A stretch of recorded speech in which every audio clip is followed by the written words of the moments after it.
Thank you, Prof. Prof. Sithole, just to caution you, Prof. Graham has an identified twin. So, if you greet her one day, she says, yes. I'm still trying to distinguish between the two. I'm getting there. Yeah, it's been 4 years now, so give another 2 years. Yeah. Well, our keynote speaker does not have to walk all the way to the new buildings. The walk is very short to come this side. So I'm standing here now to introduce Professor Pearl Sithole, no relation to our research associate, Zikhona Sithole.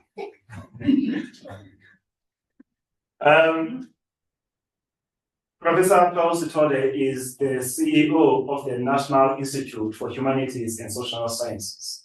So if you don't know that institution, we call it in short NIHSS. It's the institution that educated me. I'm a proud alumni of NIHSS. I was part of the second cohort when I graduated PhD in 2018. But, well, this is personal, because beyond that, I've had quite a long relationship. In 2018, was 2019, shortly after I graduated, they introduced a program where they were to select a dissertation that was worthy of publishing. And I was fortunate to have mine selected, and ultimately it got published by Wits University Press. So that's the book now we know as Ken Temba, the Breaking of the Intellectual Scene, which went on to win several awards. Actually, it was shortlisted for 6 awards and won at least 2. The South African Literary Award, as well as the Book of the Year, Vice Chancellor's Distinguished Award in 2024. Yeah, so it's proud. I'm proud to be associated with NIHSS, and JIAS is proud to host what I hope is one of the first public addresses since joining the office. At least I joined the office in April, so it's still within the 6-month period. Yes. So now I will read what I've been asked to read. The biography reads as follows. Professor Pearl Sithole is a social anthropologist whose interests lie on the issues of governance, gender and development, as well as social inequality. She is the CEO of the National Institute for the Humanities and Social Sciences, based in Johannesburg, South Africa. She has spent her career in both academic and applied development settings. Her undergraduate studies were completed at the University of Durban-Waterfall. Her MPhil and doctoral studies were completed at the University of Cambridge in the UK. We have another Cambridge graduate here, Dr. Seya, over the back. Or are there any other? Okay. A versatile scholar, Prof. Sithole has worked in various academic and research institutions in South Africa. Recent positions in her career include being campus vice principal, academic and research at the University of Free State, Quark campus, and being a public service commissioner for the province of KwaZulu-Natal, the only province with a surname. Okay, that's not bad. In 2011, she was recognized by the South African Department of Science and Technology with the Women in Science Award for her work as a social scientist.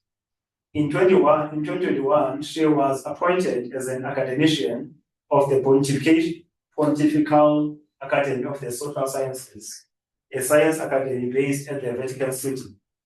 She has also been part of the Scientific Advisory Committee for UNESCO's Management and Social Transformation Program. this appointment has recently been extended to a second term. So with all of what I've read, the most important thing about her is that she is the keynote speaker for the launch of JIAS. Over to you, Prof.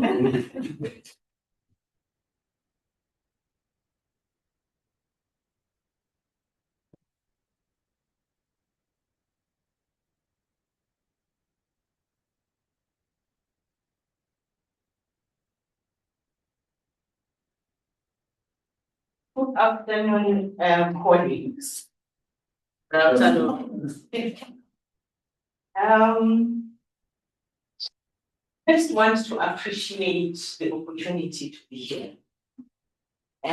When I was invited to come to JIAS, I sort of looked at this invitation. I have to say it sort of got good favor from the reputation of Johannesburg in Eugene, but I wasn't quite sure what JIAS was, confessing. And so I had to go find out, make sure that I will be in the safe space, at least academically. But my team was wonderful. My team just sold me. And of course, because of the relationship that you already have with the NIHSS, and of course, because when I read about JIAS, I saw the relatedness in relation to struggling with interdisciplinarity or wrestling with interdisciplinarity and being issue-centered rather than just being disciplinary for its own sake. So basically, all factors were positive in favor of you.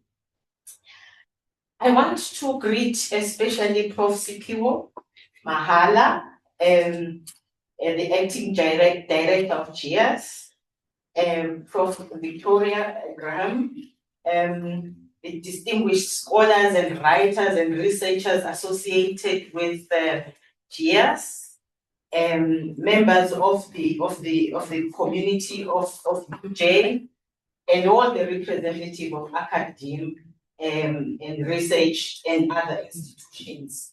I greet you all, ladies and gentlemen.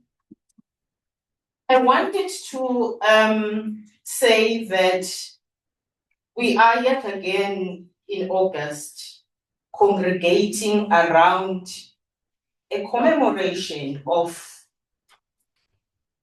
a group, a generation that stood up for themselves, for their time and the challenges of that time.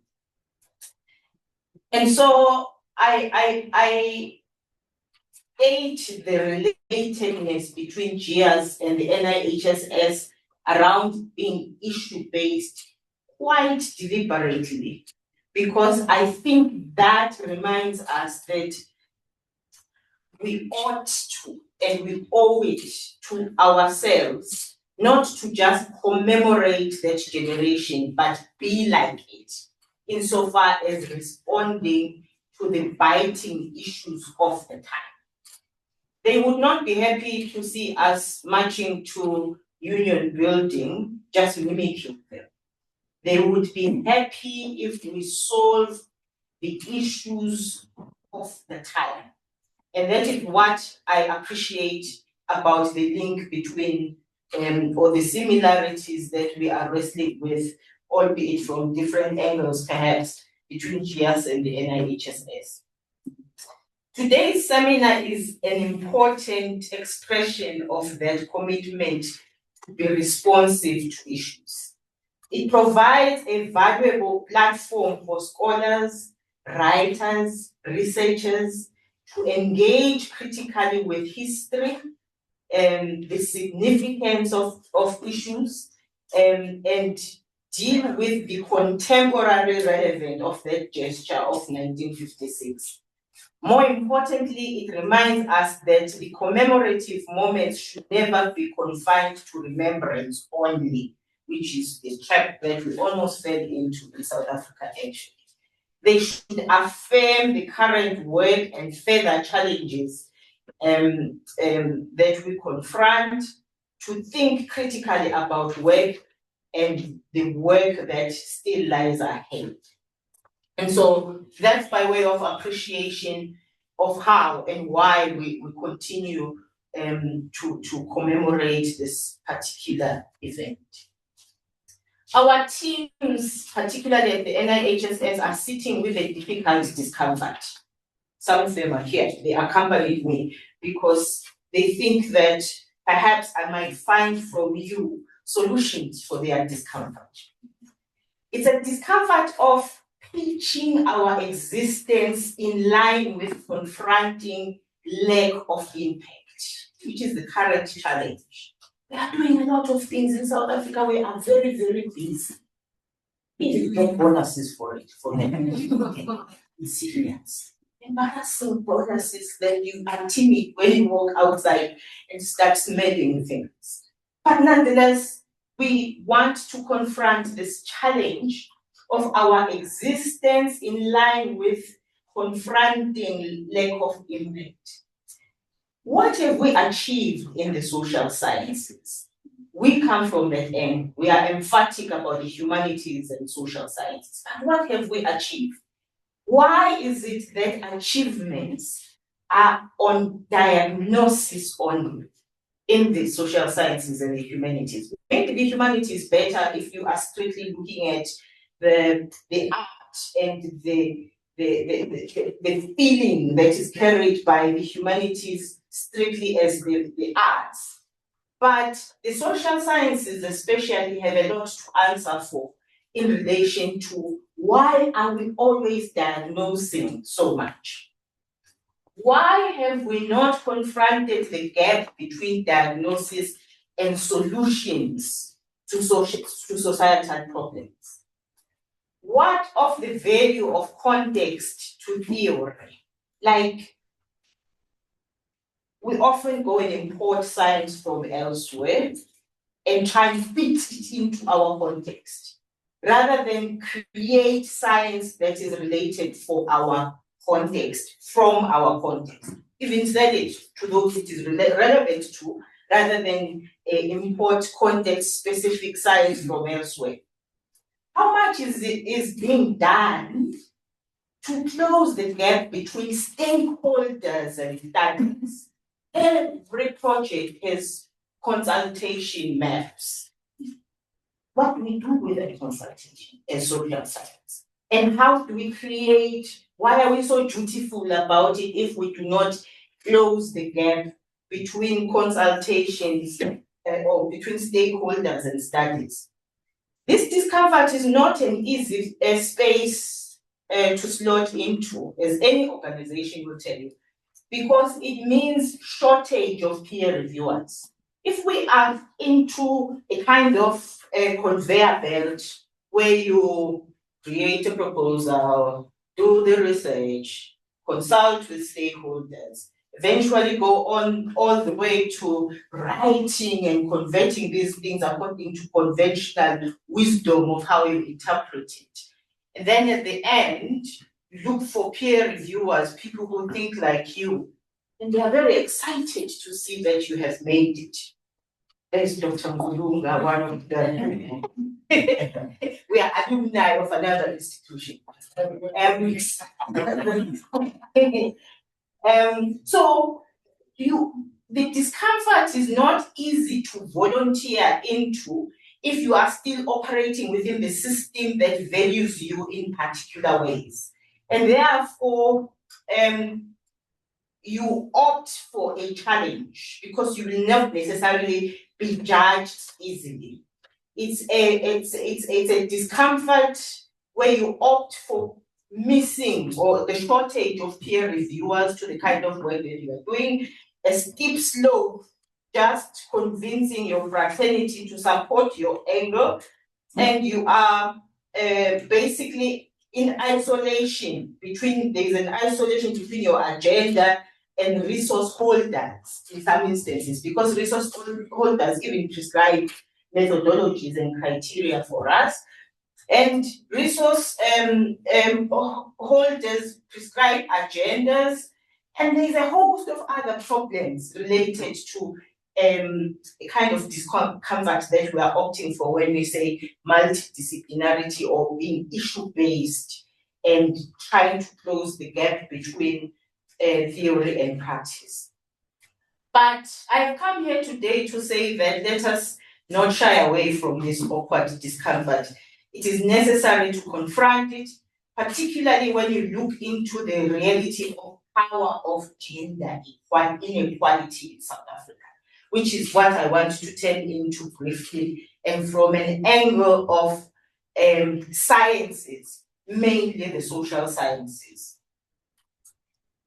It's time we reflected on women in particular as a group that is affected by marginality, and why particularly in the 21st century South Africa, we are still talking about inequality without a lapsing sense of diagnosis, the diagnosis I was talking about. We focused on diagnosis. In fact, the diagnosis and the prognosis is saying we are getting worse.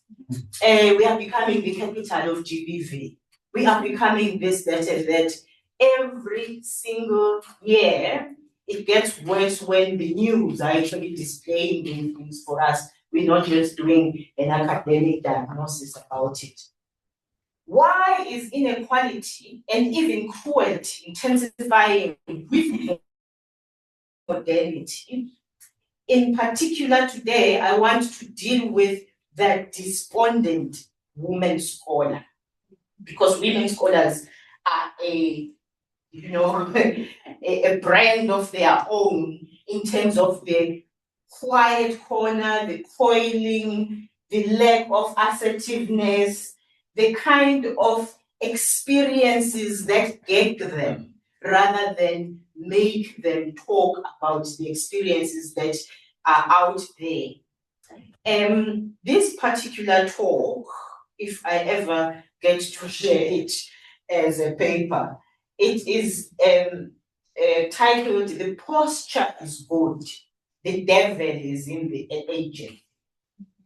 Because in South Africa, we say all the right things, especially around a particular commemorative event, including gender. Why gender inequality is modernizing with times in South Africa, to complete the time. So I am increasingly becoming worried, sometimes as I coiled in other August months, just refusing to talk about it because it has been, I personally have been talking about it forever. I feel as though we are repeating ourselves, we are being rhetorical about it, we are getting academic papers about it, but the truth of the matter is that for as long as we have not examined the gap between theory and practice about it, we are deceiving society. Now, I wanted to look very briefly at the despondent woman scholar, because if things are bad for the woman scholar, imagine the chances of things being good for an everyday woman who is struggling with these things that we are struggling about. And in looking at this, I have decided to say, for the woman scholar in particular, if they are reflecting upon not only themselves, but also of society, there is no avoiding the conclusion that a woman's place was in the kitchen, but now a woman's place is at the bottom of the struggle. Why do I say this? You only need to read the mountains of writings that are out there, even if you chose South Africa only, but also globally to some extent, to see, and I'm only going to mention 3 phases because I have seen them, I lived through them, but there's much, much more than that if you track history. That the issue around gender, and especially if it is insofar as women are concerned, has gone through 3 phases or eras of scholarship. The first one, which I call phase A, is a fight over social principles of inequality.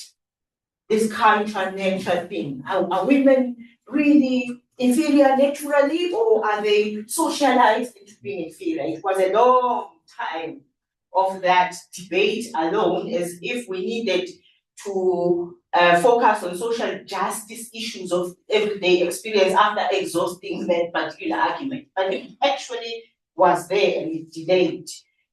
Not that we resolved much, but nonetheless, it was a huge start to the issues that are part of the inferiority, superiority issue.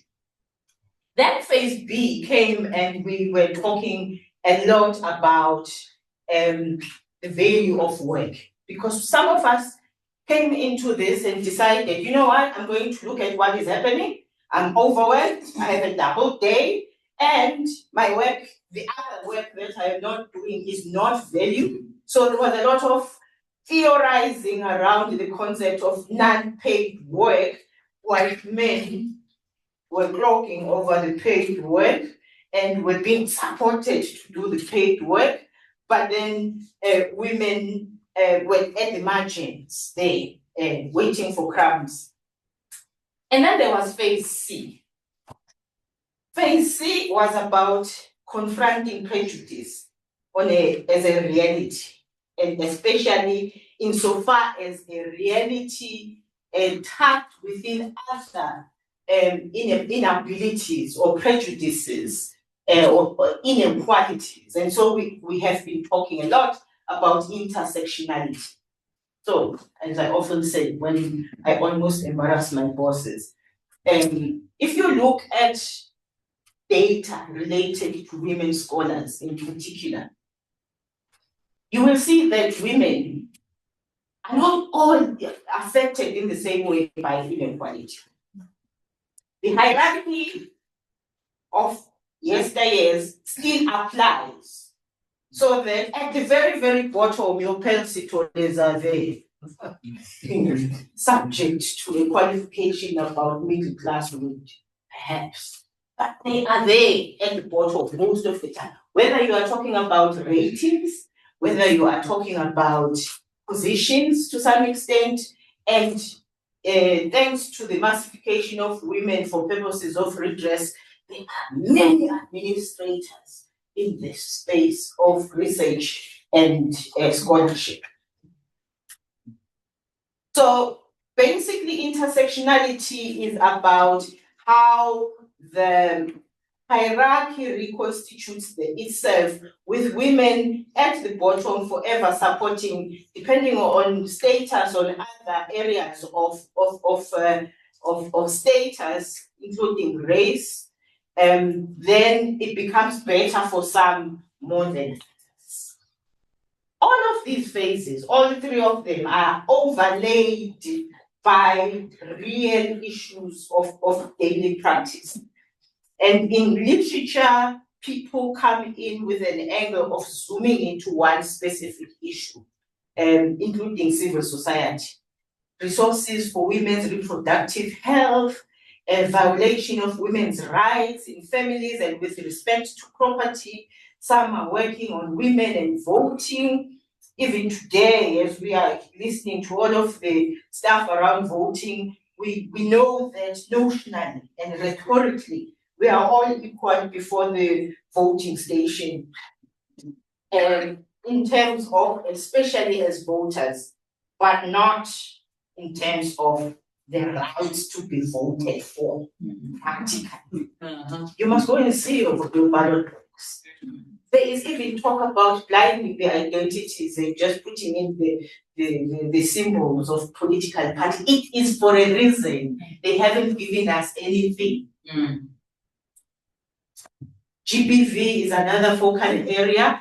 Every year, the middle class men and women are talking about gender-based violence is a sin. It is, but There's also professional gender-based violence, by the way, which is hiding corners and so on and so on. All of these things, in terms of a nuance and articulation of them, are being blurred. And my question here is why? And why are we modernizing inequality? That's the worry that we must all now turn into.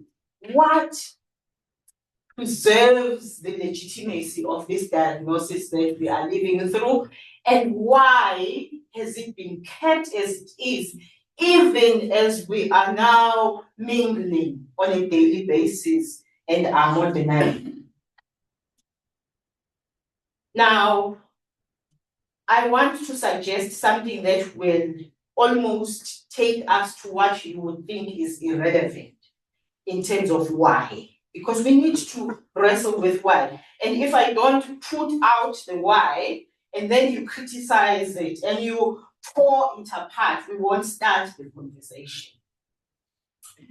The analysis of marginality will show, especially if you zoom into the despondent woman scholar, will show you that there is a whole lot of bureaucratically embedded mechanisms that are preserving the empire of inequality.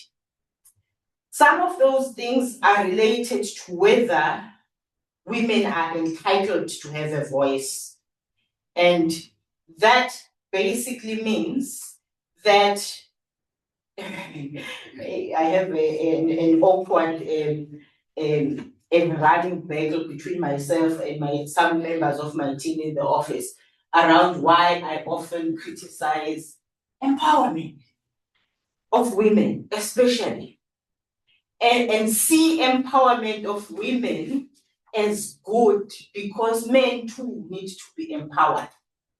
But empowerment not rendered in an equal fashion creates an impression that others were born knowing. The others, because always empowerment is associated with women, must go through empowerment of what? Of being like them, or of what is empowerment?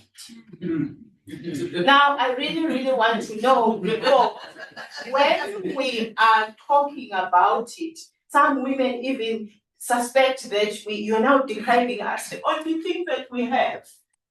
But the issue is, it must be clear what one is being empowered about. It must be clear that I am either born inferior and I'm being empowered to be like others, or I am being empowered on very specific things that men too need to be empowered on. The thing is, with empowerment, it camouflages the fact that we are not given the trust. So when your institution does not give you the trust and just puts you in a position, like they do men, whom we then support, he needs this, he even needs a cup of coffee. But the issue is, let's define empowerment. Let us know why, specifically why, when a woman is not trusted into a position or entrusted with a position, they just need finance skills, or they need this. And I can't imagine for the life of me why it is that we can't do the same with men and keep supporting them in positions. Sometimes they are underpaid for, because there is women that are busy supporting. Now, with women in, please let me know if I'm left with 5 minutes. With women who are in the pipeline of academia, because I want to focus on that as the most familiar space that I'm in. There is a couple of things in terms of voice that they have now isolated as a part of the journey, upward journey. The first one is numbers of publications, of PhD students, of this and that you must achieve, with all the odds against you because of the privatization of subjugation that is associated with your domestic space. They didn't say get married, but they just want the 5 publications per 2-year cycle. It's none of their business that you are married, that you now have other responsibilities, because that's privatization of subjugation. However, sounds like a fair measure of competition. Then there is protest, which we all embark upon, whether Black women and Black men, mostly, and a couple of other identities. We all protest via words. And when you are hearing noises about decoloniality, make no mistakes, that's protest. So protest scholarship is something we embark upon, all of us, but some of us tinge it sufficiently with a plea or struggles around social justice, which is fine. That's part of the voice. However, if you look very carefully at the scholarship of decoloniality moving forward, look who is there and look who is knocking at the door of coloniality saying, please let us in, we can only be like you as well. Actually, possibly Black men doing that, because they don't cite the women's struggles, they forget about decoloniality as a social justice agenda. It becomes just about them and their voice. They will thank you at the end of the publication around your administrative duties. Then there is the question of knowledge, theorizing, and discovery that we are all in pursuit of, especially when we sit in international tables with other scientists. I sit in quite a lot of them, and I have observed that my African brothers and sisters sitting there, we are often actually doing protest. However, because it's published and someone gave a nod, we end there. We have not for a very long time theorized from our context, given cutting edge theory that is relevant not only to the continent but to science, because we are shunned. There's no mistake about it. We are shunned. COVID showed it when our scientists were busy just saying, hey, things that come from elsewhere are fine. That's all that they were doing actually. So we are yet to actually break into the space of theorizing freely. People are theorizing, but they better not, they better know that they won't be published. They are theorizing in esoteric corners of certain journals, if it is purely from the context of here, which shouldn't be pure, but nonetheless, if they prioritize the context. Now, I wanted to sort of like, I don't know, I wanted to use illustrative concepts to wrap up this before I conclude. I'm quite conscious of time. I wanted to say that in my career, using myself as an illustration, I've done numbers, but not impressive numbers, because I actually don't believe in numbers. I've seen these brilliant people who are cited, who will even give you dazed eyes because they are really, really brilliant. When you ask why they are brilliant, they've published more than 400 articles in international journals. Okay, fine. What's the content? Oh, some of it is on the things that are happening out there in publications in order to change manners are disgusting. Because we are chasing numbers. I've done a lot of protests.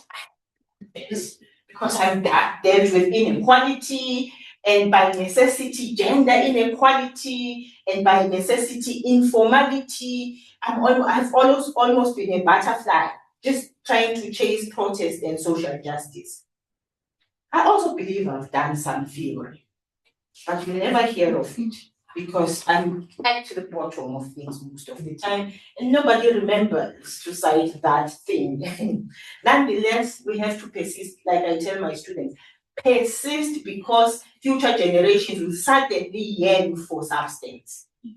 So, in my book, Unequal Peers, The Politics of Discourse Management in the Social Sciences, I decided when I started off, and I had all of these walls that I was running against, to publish I was lucky to stumble upon a publisher, to publish all my papers that had been turned down with comments, so that you see whether those things were fair or not. I have also spoken about the capitalist diaspora because at the bottom of this, at the bottomness, is a whole capitalist diaspora that is parasitic on the energies of women that are supporting everyone.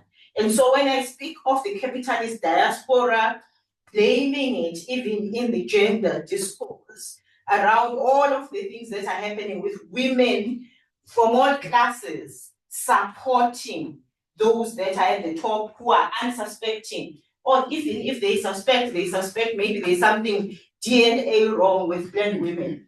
They actually just continue. No one is actually problematizing this problem, but the capitalist diaspora is something to look out for. Why? Because they use a pragmatic lens to actually judge, and they are at the top of who we aim for. Even our science systems are asking us to do things for the international space.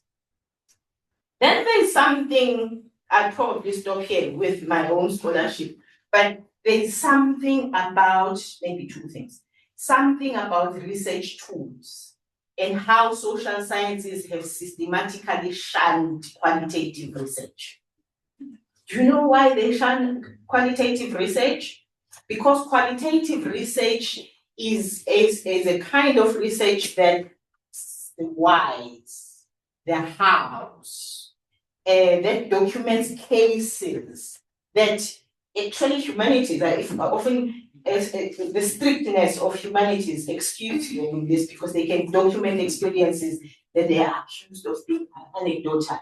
But the patience with the how is it happening, why it is happening, and all of these things has been shunned in the space of social science in favor of qualitative only, because it explains the experiences of women. This is why today we have not heard about the assessment of the GBV strategy that lapsed last year after 5 years, because probably those who tried it, they put in how many workshops we're going to do, numbers. How many days, how many, are we going to visit taxi ranks and. The why and the how and the traditional leaders and the different cultures and sustains the wrath towards women has not been unbundled. At the professional space, something called the menial ditch that I have been speaking about as well. The menial ditch it can only be observed if we do, when we are challengers, systematic qualitative research with women affected. And men, because it does not mean that you are on the other side, then you are automatically going to be dishonest. Some men will tell you what is happening in those spaces, in the professional spaces. Women who have deputized forever, who've made a career of deputizing, will tell you what happens in the professional space around the menial ditch. When you deputize in spaces where you must make it happen so that the leader can go and present it, that is where they have been. There are women who will tell you that I sat there, I almost collapsed. Had I not had a way of getting out, when I left, they split the job into 3. So these are the kinds of experiences that you will not uncover outside of qualitative research. The tools of engaging, of doing research are related to the regimes that are sustaining the inequality, and so the story goes. You'll be happy to know that I shall conclude shortly, Chair. Now, I wanted to just say that in the qualitative, in the academic space especially, you have just one manifestation of the problem. This problem that I have described in a very brief way has been transposed into the professional sectors in government, and to some extent even in other organizations, in the sense that when you plan, you are looking for quantitative targets. When you do performance management, you are looking for quantitative targets. You're not very concerned about impact on people and souls most of the time. It's about effort measurement rather than impact measurement. And that is where the suffocation of the women's experiences is. And then next August, we are still talking about roughly the same thing. They even have a saying that our policies are so good, it's only the implementation. Because the policies are looking for targets that are quantitative. The HR departments are complicit in that all that they are looking for in the end is someone who has sat in one position for 8 years, not necessarily asking about what kind of things that they do. I want to conclude by saying, be wary of your systems of excellence. Your systems of excellence never speak to substantive excellence. When I first joined the Political Academy of the Social Sciences that surrounds the Pope, I was struck by this thing that when there's a couple of you who joined, they said self-introductions. People did not say I was a campus vice chancellor of the university of whatever. They actually said, and these are academics, these are scholars, they mentioned in the various stages of their profession what they had. As in, like, the kind of book, I'm a scholar of so and so, and my work is somewhat diverging from this particular so and so because it adds this element of governance analysis, and you go to the continuous of it. And I looked at my profile and I thought, this that I gave them isn't speaking about. I mean, it says probably with flaunt that I'm a CEO of, I'm proud to be a flaunt of a CEO of you guys. But it will flaunt those things. But people self-introduce themselves in terms of concepts and things that they have done in the various stages of their work. Now, be wary of excellence. Excellence that lacks substantive issues, such as what the NRF is encouraging us to do all the time. It's not worth it out there. It's not competitive enough to advance a country. They know that I often say these things, and I am willing to be persuaded to articulate them with them as well. I wanted to close by saying these three things, and I'm skipping quite a lot. We at the NIHSS are pressurizing ourselves, like I was saying, because we want to worry about the following questions. How do we create institutions where excellence and equity reinforce one another? Because women are not actually interested in being called to decorate. Excellence and equity reinforcing one another. How do we ensure that women are not simply included, but empowered to lead, innovate, and shape the future of scholarship? whilst I have admitted that empowerment needs to be looked carefully as well, because we need to know what's in that empowerment and how we can all be empowered as well, and be trusted into positions as well. And how do we build research cultures that value diversity not as an aspiration, but as a defining characteristics of uniqueness, of academic uniqueness?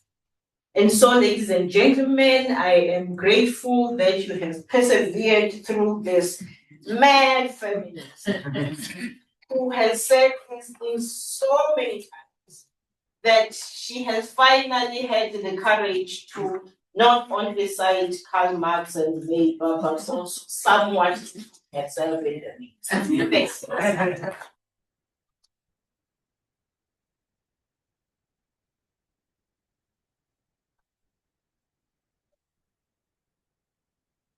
Thank you, Prof. That was amazing. Pastor is good. I just received this from Molebo, so I don't want to be implicated in any way. So please come forward. You can show what's inside. Okay. Okay, there's something missing. But what I can show you is that, among others, it's a copy of Ibiza. Some of you would know Ibiza.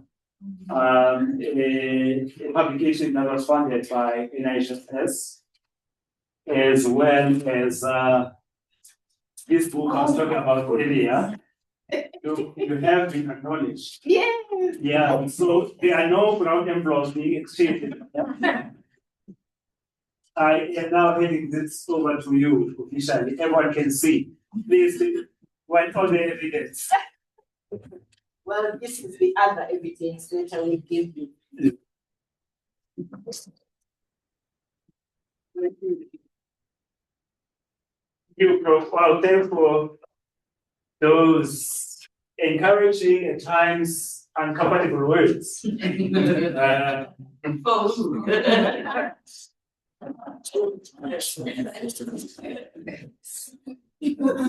don't know what happened to Professor Pearl.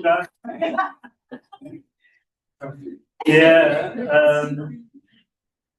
So perhaps I should take this opportunity to first thank Prof for that incisive speech. There's a lot to ponder upon. I'm quite comfortable with the speech.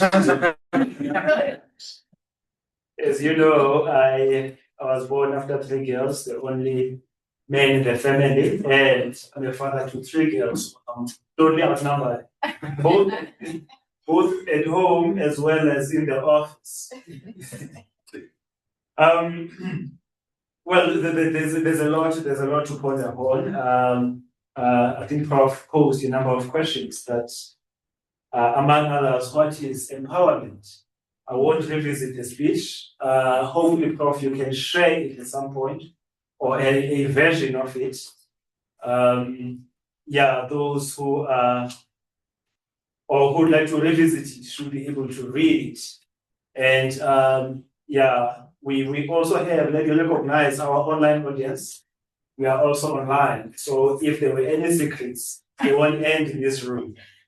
Yeah, okay, thanks a lot. Just in terms of the program, we're gonna take a 15-minute break. As you know, that this was a keynote to open this seminar series. So we're gonna take a 15-minute break, and then we'll come back after 15 minutes. It's a tea break. Tea is available. My colleagues will direct you where we can have tea. And then we'll come back for the first semester, the first seminar. Wow. The first seminar of this series, it will be presented by Zikhona Valela. It's titled Nomadabi. Winnie Madikizela-Mandela, a figure forged in struggle. So we'll talk a bit more about that session, but it's most obviously about Winnie Mandela.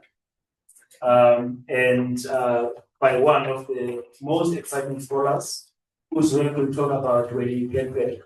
So without further ado, I would release you for 15 minutes, and then we meet here. I don't know what time it is. We meet here at 6:05. Thank you very much. See you. Please, after this moment, we have my colleague Daniel Paola, who will be moderating this session.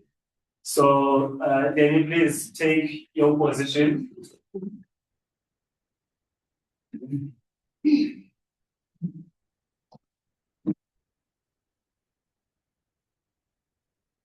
As I said, we are now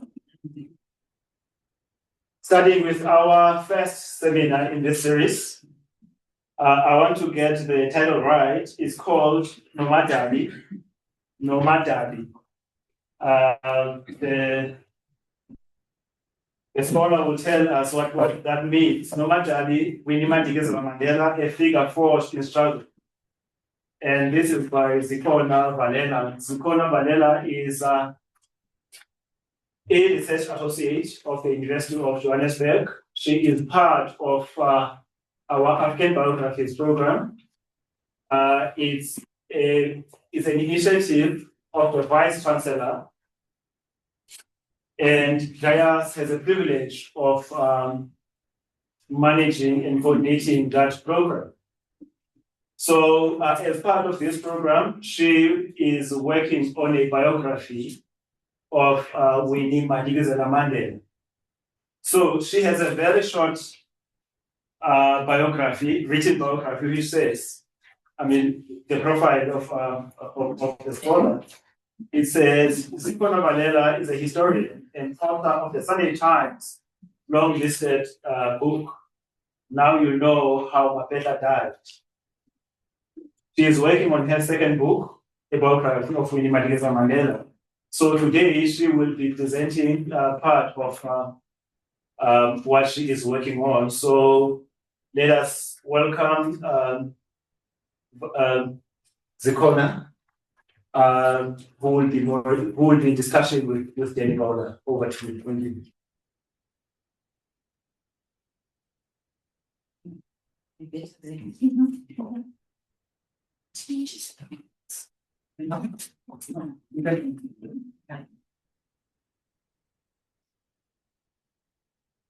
Am I? Oh.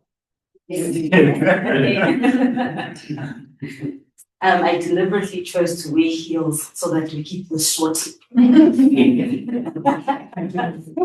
I think it's so. So yeah, the title of my talk. Good evening, everyone, and thank you for joining me this evening. I was hoping it would be like 5 of you guys, but but yeah, thank you so much for the opportunity to share a few thoughts as we commemorate the 70th anniversary of the Women's March to the Union Buildings. And I'm quite grateful that we are having this conversation on a Thursday. But I think often when we commemorate 9th of August 1956, we forget its context. It happened on a Thursday, deliberately, because Thursday was a day off for working class Black women so they can go and pray. We also called Sheila's Day, or Mama. And so I think having this moment, reflecting just a few days before we actually officially commemorate the Women's March, I think is an occasion that is not lost on me, and I consider it a privilege to presenting my thoughts today. But August is also quite an important month in terms of the Winnie Mandela historiography, if you will. So 5 August 1962 is the date in which her life changed forever. This is the day that Mandela was apprehended in Howick. thus ending his about 16th month stint on the run as the infamous Black Pimpernel. Now, on this day in 1962, and around these very hours, as Winnie knocked off work, at the time she was employed at the Johannesburg Welfare Society, she then received official word by way of Madiba's comrade, one of his close comrades and lieutenants, Wolfie Kodesh, that her husband had been indeed apprehended. Tomorrow, the 7th of August, Winnie delivered her first public speech at the Transvaal Indian Congress, AGM. And I had the privilege of interviewing Rani Dinat, who was young at the time and actually had the opportunity to rap. Winnie decided to wear sari on the day of that event, and she was one of those young children who had the opportunity to rap Winnie and garland her for the occasion. And I had an opportunity to see a few of the family archives, including a photograph of that day in history, which will be sent to, I think it already has, to the Nelson Mandela Foundation. And so August is therefore what Fatima Meer describes as such. The state wanted to rid itself of the Mandelas. So it followed Nelson's imprisonment with the banning of Winnie. Thereby, it gave the world a second Mandela. On 1st August 1985, Victoria Mprenge was assassinated in front of her children. It was an event that set off country-wide riots, and at the time, Winnie had been banished to Brandfort, what is considered the bastion of apartheid.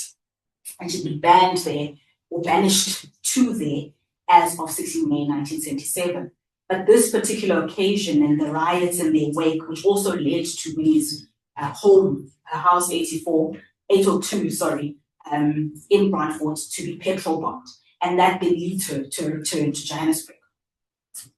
And so, of course, we know, for the most part, when we think of Winnie, at least in terms of the post-apartheid framing of this woman, I think 40 years ago, 1986, is a significant moment in which she delivered that infamous speech. That tends to be cut in half. And I like to start it, it was understand one language, the language of the Casbah. Of course, you know what eventually happens later.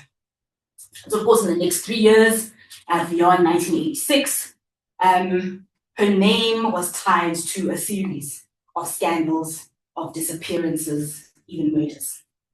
So, in the post-apartheid era, she came to symbolize somewhat of a cautionary tale. I was saying earlier that she's sort of the contrast when radio. She's a contrast to her husband, who is often the peacemaker, the forgiver, the compromiser, and what I like to call the teddy bear of reconciliation.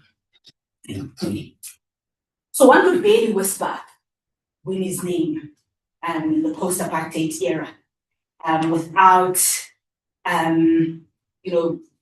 visceral reactions to her in terms of thinking about her in a more nuanced way. How do we think about a woman who was clearly so fully human and so fully exposed, a highly surveilled individual, and therefore exposed in ways that we probably wouldn't know if it wasn't for that surveillance. When there was interest in a complex figure, for the most part, that interest remained on the margins. And in those years, I think the mainstream voice that echoed Winnie's name was Thabiso Maswai, particularly through her surname. So largely, we've kind of kept Winnie, and I do this myself, because of that censoring that continues to exist. I spent the past 10 years, if you will, but August, I guess, is significant for me because I met her in August of 2016, just in the wake of my grandmother's death.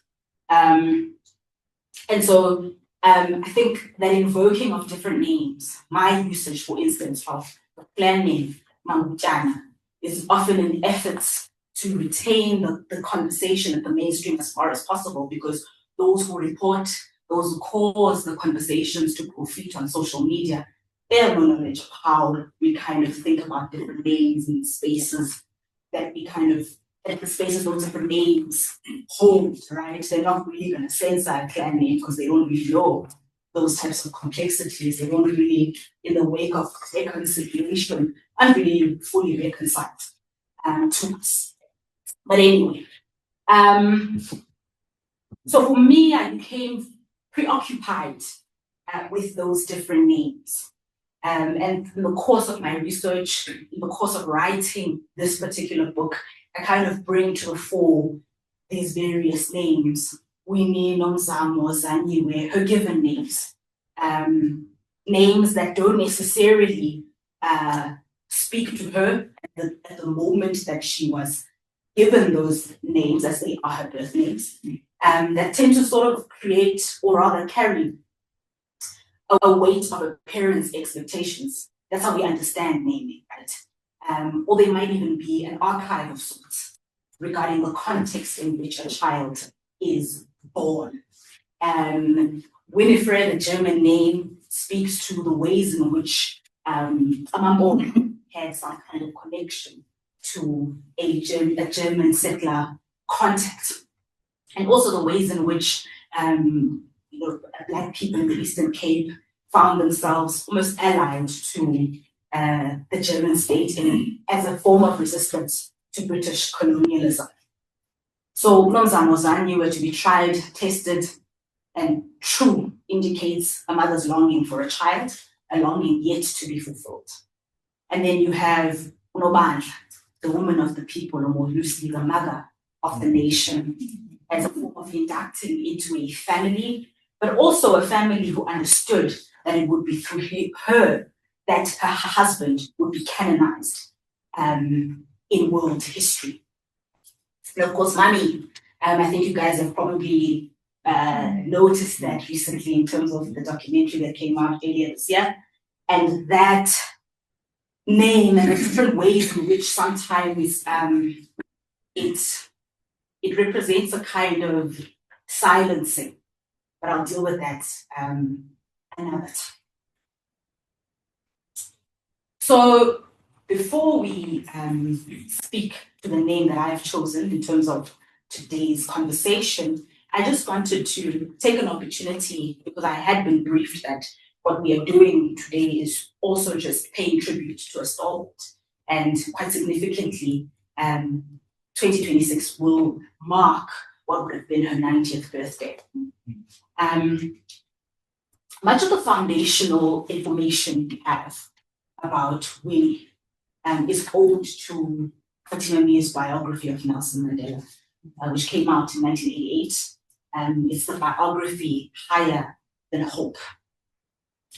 And it was followed up by a revised version, which came out upon Madiba's release from Victor Verster.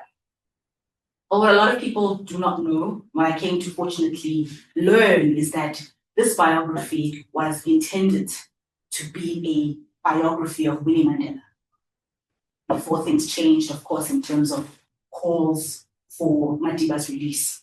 And so I suppose in that moment, then the plan was then to sort of amplify those particular calls of Madiba's release. But this particular biography is very interesting to me in the sense that it really brings to the fore the role that women have played in keeping Madiba's name in particular alive. Her focal point, Fatima, is really to amplify further the role of women in shaping women's political conscientization, and therefore Winnie's grandmother, Selina, holds pride of place in terms of thinking about Winnie's formative years and the ways in which she would come to learn of how South Africa at her time came to be. But throughout Winnie's own writing and throughout her interviews, she does amplify the role that her father has played in the formation of her political thought. After all, Zikhona Valela was not only a principal at the school that he founded in Winnie, where Winnie grew up, but also he taught history. And so I think I just want to sort of amplify a few other details around Winnie's early life. So Winnie is born 1936, although that in and of itself is contested. I was speaking to Dr. Brigalia Bama about this in 2023. And at the time, she was about to celebrate her 90th birthday. And so she often spoke about how she and Winnie were of the same age. And so when I asked this question, how come we are told that 1936 is the year? It sounds to me like she's 3 years younger than you. And Dr. Bam retorted as that she's always reducing her age lower. So it could be that the 90th birthday had already passed, and then this year is probably what would have been her 90th birthday. And so Winnie, came from a family that was relatively privileged compared to some of the people among which her family lived. And it is largely due to her royal status and her father's involvement in Sky, which would later sort of officially become the government of the homeland system, specifically in Sky. And this particular privilege, if you will, is something that sort of comes to the fore in the 1960s. And this is where my thinking around Nomadabi comes in. So the term Nomadabi, the name Nomadabi is basically she who is of the struggle or the mother of the struggle. It is a pen name that she used quite often in her correspondence with Paul Joseph, a fellow activist that was at the time exiled in the United Kingdom and was part of a cohort of ANC activists in exile who were setting up solidarity networks, especially in the wake of the formation of Mkondo. Now, one of the things that was of interest to me is this organization that hardly is made mention of. So in the aftermath of the banning of the African National Congress and the Pan-Africanist Congress, banned on the 8th of April, 1960, following the Sharpeville massacre, there emerged the African Socialist Party. Now in the underground era, and this is something that I would come to also know in the work that I was doing around Mabetla Mohafi. This year actually marks the 50th anniversary of Mabetla's death in detention. His death took place on the 5th of August, 1976. One of the things that activists emphasized was there had been a constant quest on the part of the liberation movement to establish above board organizations. And so the African Socialist Party was one such attempt. But I think we all know the ways that the ANC likes to maintain the status as a custodian of the aspirations of oppressed people. And so there was constant thinking during this era where Winnie was active as an underground operative on how to constantly keep the ANC from drifting into an abyss of irrelevance. And this is something that was already happening. Elliot Shabangu was arrested with Winnie in 1969, wrote that the ASP was basically a consequence of people having long forgotten the ANC and the PAC. And so there was this constant thinking in archival material that I viewed, in which there are several meetings in which activists met Winnie herself being among them. There was this constant thinking around how to bring attention back to the movement. How does one resuscitate a banned ANC, but in ways that don't really expose that the ANC is operating, of course, because at the time there was efforts to continue of sabotage. Now, one of the things that I picked up on was a commemorative piece that Winnie had written in the way, as a way of commemorating rather, the formation of Umkhonto weSizwe. It's the first published political think piece.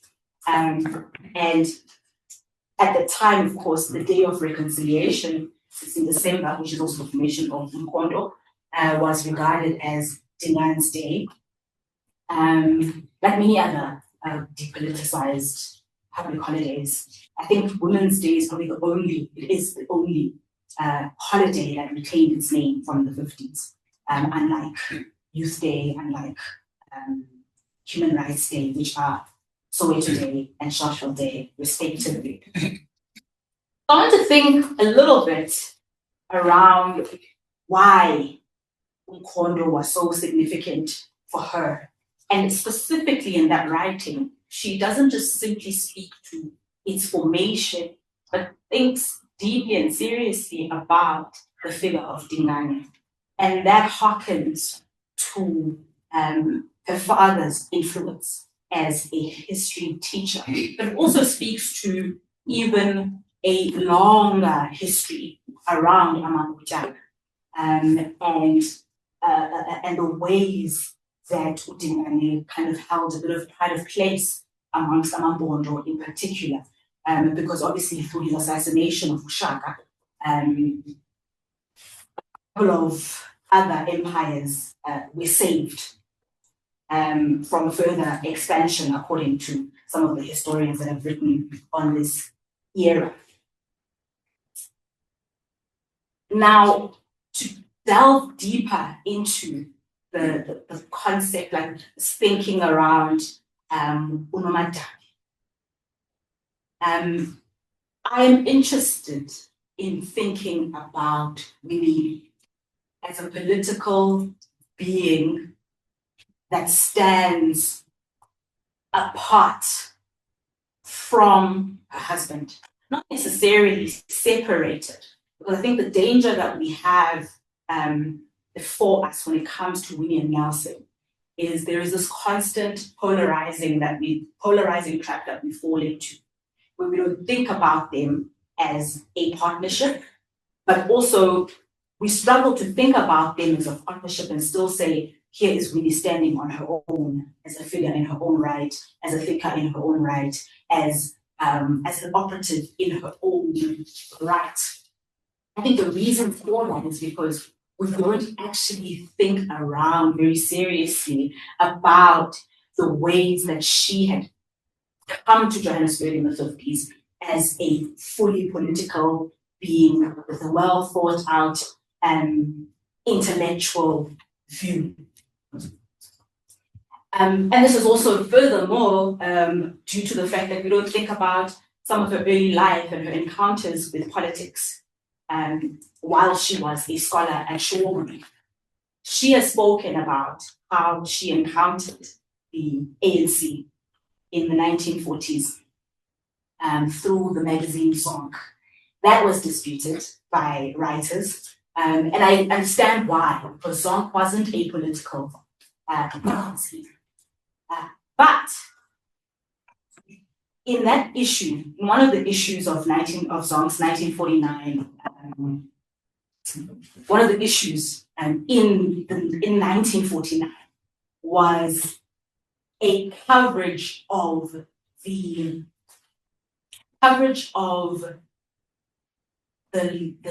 premiere of Jim Comes to Joburg, the first Black film starring the iconic Dolly Ratteli. And at this event, particularly the premiere in Durban, A.B. Pluma was present.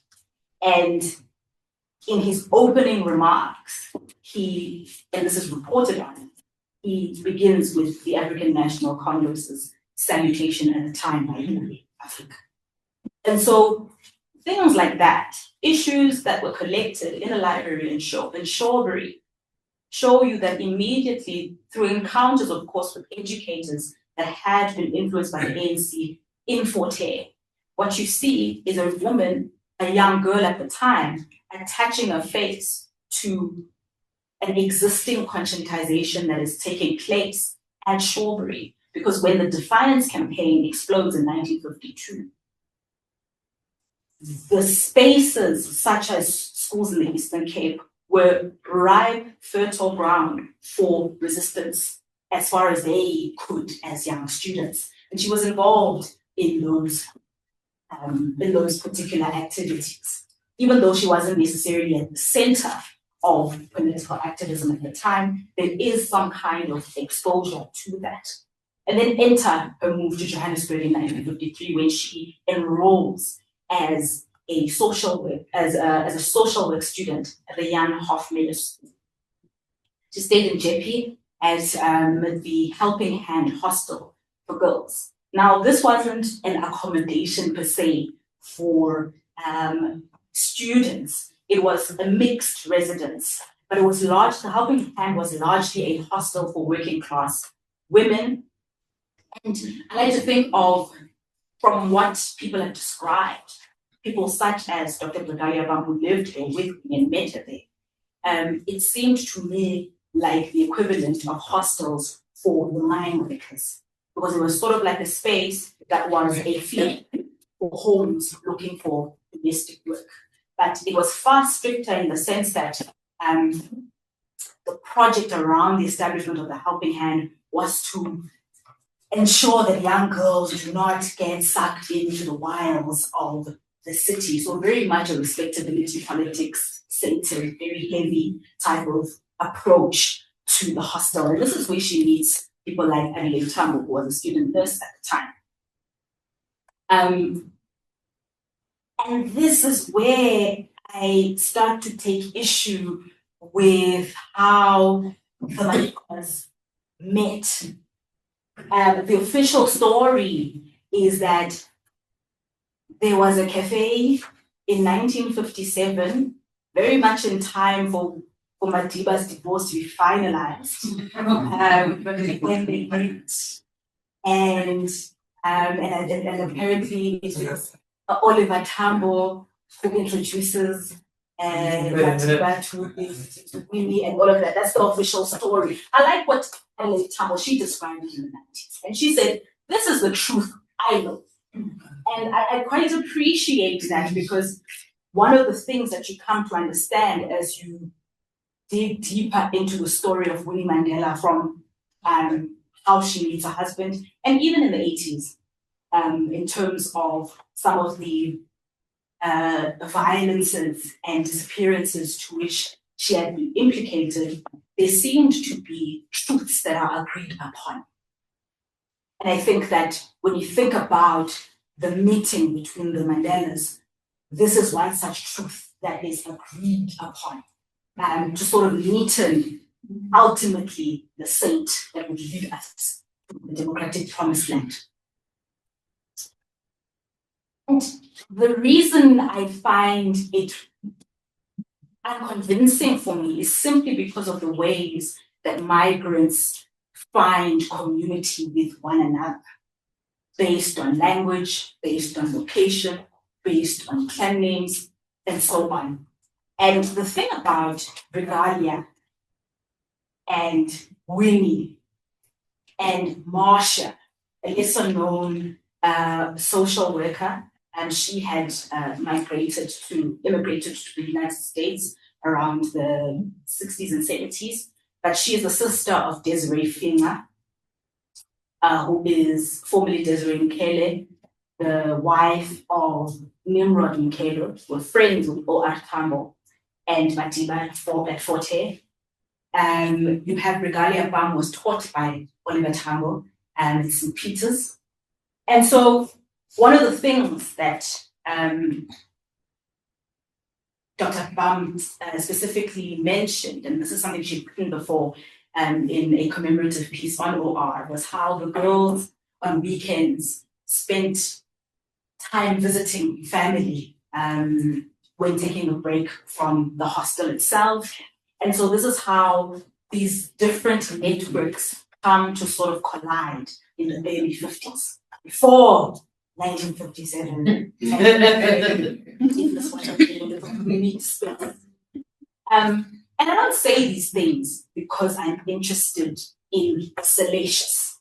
I think sometimes when we think about Winnie, especially in light of the scandal surrounding the letter that was leaked, in which she chides a lover, I think a lot of the times when we think about those complexities, we are too scared to really get to the heart of what it all was, just humanness. And so for me, I believe, in terms of writing about figures like Winnie, complicated figures that aren't particularly neat, I think it's important for us, especially as Black writers, to really highlight nuances, complexities. I think it's possible to think about flaws of a human being without going into the disrespectful. I can talk about a human experience without really obsessing over what's beneath my subject's skirt, as I notice with a lot of writing, especially recent writing, the relationship of the Mandelas. And so you have a student that exists within this very respectable space that was the Helping Hand, and even just the project of the Jan Hofmeyr School, in and of itself, in terms of just implementing or introducing sort of Christian approaches to welfare. You have a figure that starts to really redefine what social work might look like. For instance, Winnie as a student started to speak with patients. We didn't simply just hand books and forms and so on as was required. She started to speak with them, understand who they were, and see ways in which she could assist those people in way more meaningful ways. That speaks to some form of politicization. That speaks to some form of recognizing that there is something about the city as it relates to Black life that is amiss, even if she might not at the time find concrete language for it. And then there is her stint at the NIHSS, in NIHSS, where the Jan Hofmeyr School had established an initiative to address some of the socioeconomic issues that were taking place in the Eastern Cape at the time. It was actually led by someone who would become umkhosi. I don't know what umkhosi is in English. In-law. In-law, an in-law who supposedly was an alumnus of the Jan Hofmeyr School. And it is in observing the ways that the homeland system was beginning to wreak havoc on ordinary life that becomes an even further politicization, if you will. Winnie, as an intern at NIHSS, had the opportunity to sit at traditional council meetings. This is how she meets uMatanzima. Little does she know that would be someone that would be a significant figure in her own life. And then, of course, is 1956, in which she begins work as the first Black medical social worker in Baragwanath. It was during that time that Winnie would sort of start to be interested in participating in the Defiance campaign. That would only really happen in 1958 when women continued the anti-pass defiance, specifically in October with the No Bail, No Fines campaign. A campaign that was led largely by EFSO, and at the time Winnie had been elected by virtue of her marriage to her husband as the head of the Orlando branch of the Women's League. It was then in 1958, she lost her job as a result of her involvement in that No Bail, No Fines campaign as a social worker, particularly in Baragwana. And then she went on to get a job at the Johannesburg Welfare Society. And it was in that particular role as a social worker at the Welfare Society that social work became a kind of vehicle toward carrying on some of the underground work of the movement. I spoke to Mrs. Zanele Mbeki about this. Zanele Mbeki was, at the time, Zanele Dlamini. She was a junior, a mentee of sorts of Winnie's, and they worked together at the Welfare Society. And one of the things that Mbeki recalls so prominently and vividly about Winnie was an incident where she was visiting one of her cases, and she walked into the space, noticed that there was a pot of just water boiling on the stove of this home, a home consisting of a mother and two young children. Two young children who Winnie had actually named in the 60s, one of them being Maibuye and the other Africa. Of course, which speaks to her own sort of involvement and thinking around at that particular time. And Mbeki recalls that Winnie figured out that there was clearly no food in the home, and took out money that she would obviously lose, because one of the things that would happen, and one of the protocols rather, at the Welfare Society was that if you were going to claim back money, you kind of had to fill out a form first before releasing such money. So Winnie used her last bits of whatever she had to give to this family to buy food. And so I think in a lot of ways that kind of spirit of social work carried over long into the 1980s. I'm going to save this particular thing on that. There's something I want to say on that. I say that in the book, but just to sort of whet your appetite, there's ways in which we used social work and used generosity as a tactic of silencing, but you'll find that out in the book. But yeah, that was very interesting to me. But I think in that particular moment, Winnie begins to really think about the ways that of sort of infusing the work of activism with real bread and butter issues. How do you conscientize when people are hungry? And I think it's something that she was very, very serious about thinking through. And then, of course, you have the watershed moment of 1969. On 12th May, Winnie and several others, I mean, the event would be reduced to a trial of 22, or state Lee Sampson no, and 21 others. But at that particular time, Winnie had been detained with several other people, one of them being Nondo Mangasha and Shanti Naidu. Shanti Naidu recently passed away at the age of 91. And that particular moment, the interrogations, the torture of that particular period is what really begins to mark a change in this woman, where she starts to believe that the only way that freedom could be attained was through violent means. And of course, this sets on, I think it gets to a head in the 80s but has not quite fully developed that particular thought once she's been released in the 70s, but it definitely influences the ways that she becomes extremely fearless. She wrote in her journal that once you are numbed, once you are beaten, once a nerve is dead, there is nothing you can feel anymore.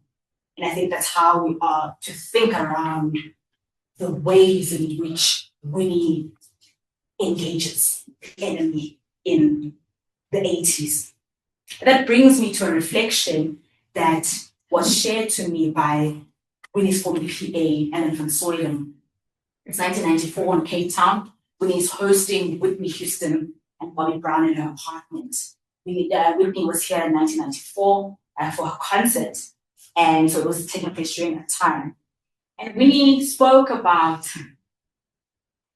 memories of watching the Battle of Algiers in the 60s or 70s thereabout, and how glorious a film it was. The Battle of Algiers, for those who might not know, was a film that is based on Algeria's liberation struggle. And of course, the ANC constantly invoked that particular struggle as a way of it was sort of an inspiration, if you will, of their own work towards constituting armed struggle in the country. And so I was curious about how Winnie would have been able to watch a film like this, because it was definitely banned in the country at that time. I spoke to a couple of male activists at the time, and they were like, I wouldn't have watched that because I was under surveillance, and to have that in your hands would have really landed you in trouble. And then I messaged an activist, Gertrude Fester, Professor Gertrude Fester, to be exact, and asked her, is it possible that the Battle of Algiers was screened in South Africa, considering that it would have been banned material? And she said to me, what a glorious film. We've spent so many occasions watching that particular film. And that to me really was a testament of the ways that women were so fearless at the time. You have this contrast of a man who's basically saying, I wouldn't want that in my possession, considering that I'm already a targeted and surveilled individual. And then you have these women saying, we don't care about that. We were watching that and enjoying it and learning how, and sort of using that as a teaching tool on how to figure out ways of engaging in our own particular struggle. But I asked further about how that might have happened, how that film has landed in women's hands. One of the things that was mentioned was how those types of films were burned on discs that first start off as maybe a movie about Mickey Mouse or something. And so you'll have about 10, 15 minutes of an animation or 10, 15 minutes of a romantic classic, whatever it may be that looks innocent, only for it to go in to the actual meat of what the girls were watching at the time. And so I think that speaks to something else that Winnie often never forgot to do, to bring in other women in the narrative of liberation.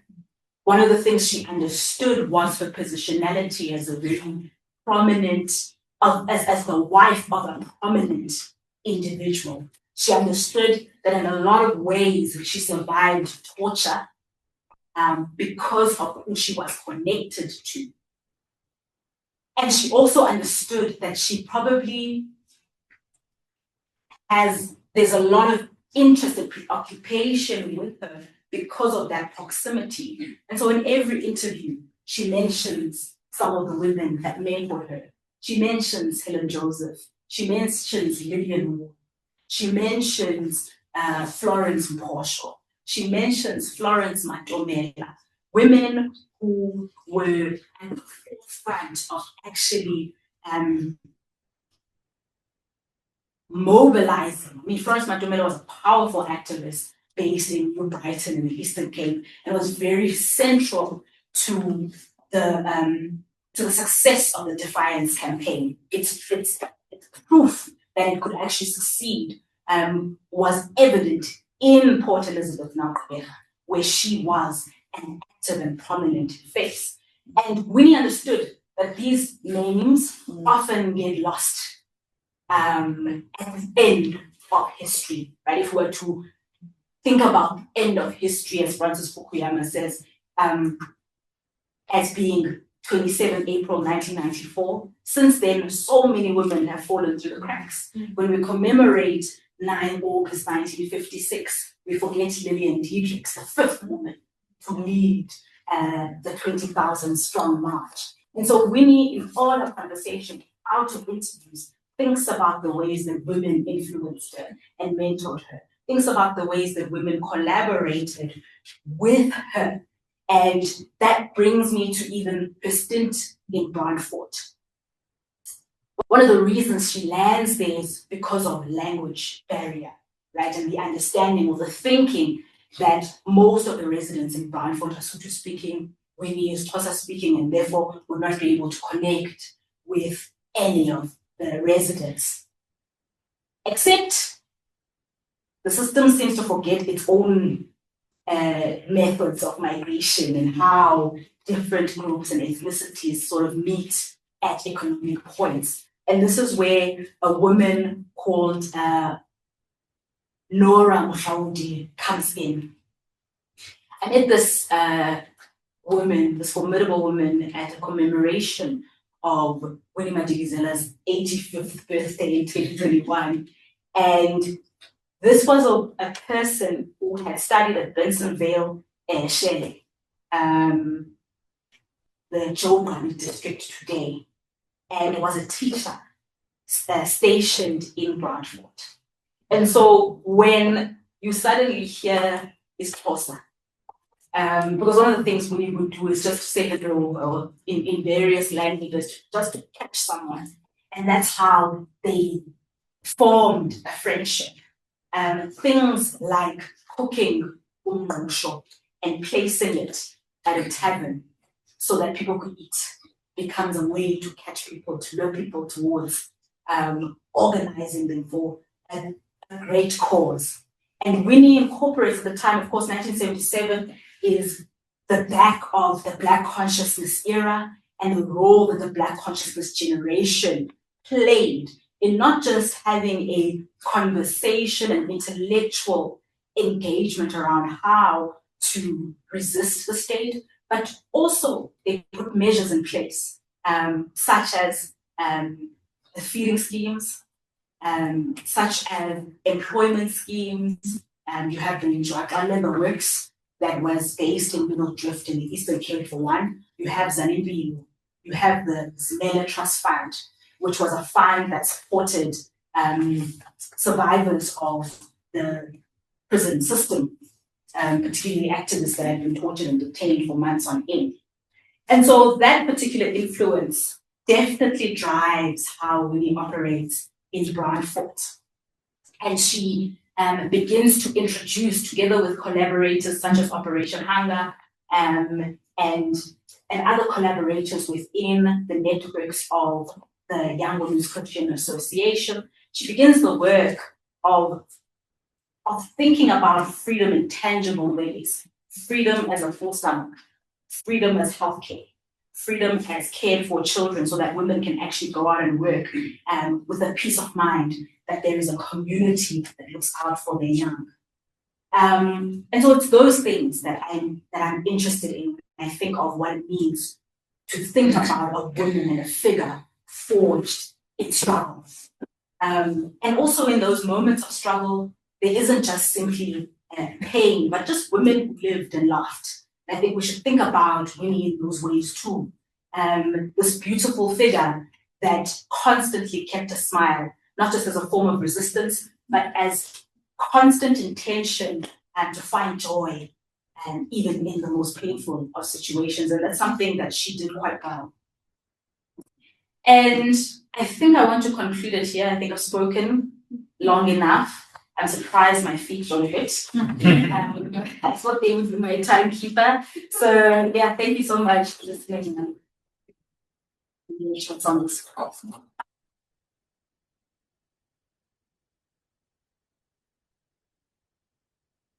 So much, Zikhona. I kept thinking Zikhona's from my alma mater, and I kept thinking, where leaders learn, but we're huge, so much to huge things. Yeah, thank you so much for what was such a compelling and interesting talk. And I think you've definitely whet our appetite for the book, which I'm also hoping comes out very, very, very soon. And there's so many things that emerge through your work, but principally the practice of historians and how this complex map that you've drawn us to provide a sense of how somebody is shaped over time. I know that this has been a long research project since your MA. And I wanted to start with how have the questions that you asked changed?